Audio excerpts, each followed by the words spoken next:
Shalom, en ce 9 Tammuz, je continue l'étude quotidienne des lois du langage de Hafetz Haïm. Un jour, une halakha.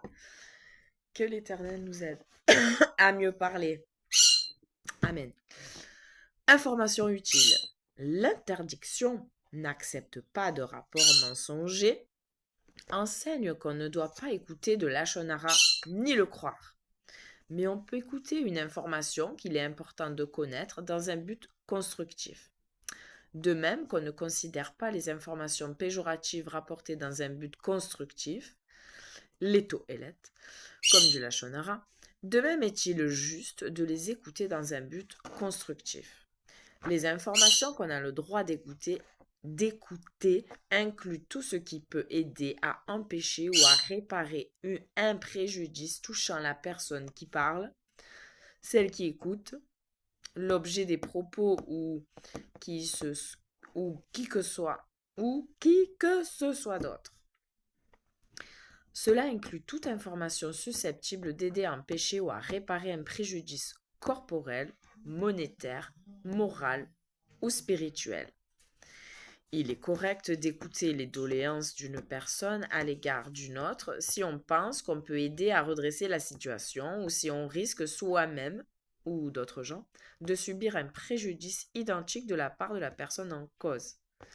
Il est permis d'écouter une information au sujet d'un collaborateur éventuel si cette information est en rapport avec l'association projetée. Dans tous ces cas, étant donné que c'est dans un but constructif qu'on écoute l'information, elle n'est pas considérée comme du Lachon Hara. Les mérites de chacun sont comparés à ses fautes. Le jour du jugement.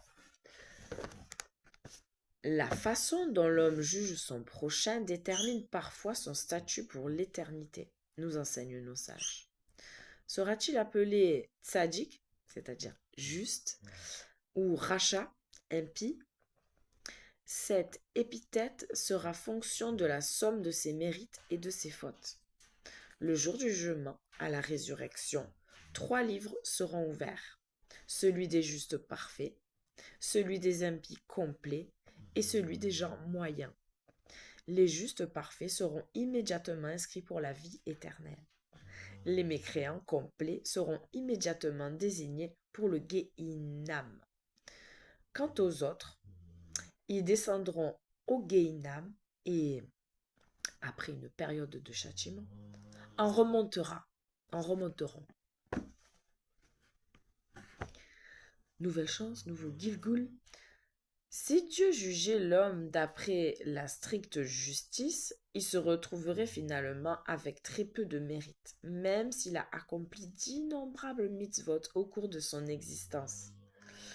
Beaucoup d'entre elles sont imparfaites, car il n'a pas veillé à tous leurs détails.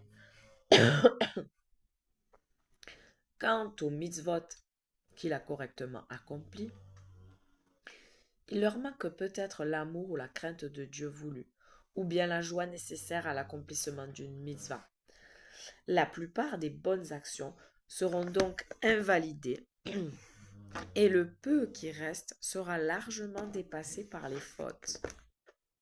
Cet homme devrait donc être considéré comme un rachat pour l'éternité. Fin et suite demain.